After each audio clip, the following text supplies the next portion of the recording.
Zoe McKenzie, does this make it even more unlikely that Australia will get an exemption on steel tariffs, or would Donald Trump, as unpredictable as he is, give us the exemptions to spite Malcolm Turnbull?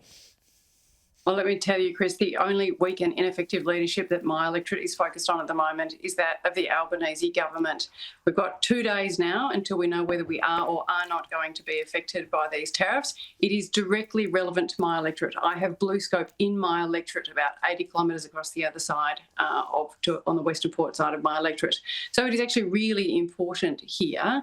We need to know if we are or are not going to get an exemption. Yes, the coalition government got that exemption last time around, and here we have Don Farrell saying, maybe, maybe not, I don't know. Richard Marles has turned up with a big cheque, but still at this point in time, Australia has no certainty where it will stand. And at the same time, may I say, no certainty into the things that really matter to them, which go to cost of living. Be very interesting to see what comes out in the budget. But frankly, most people are worried about 35% increases on eggs and 18% increase on milk, 20% increase.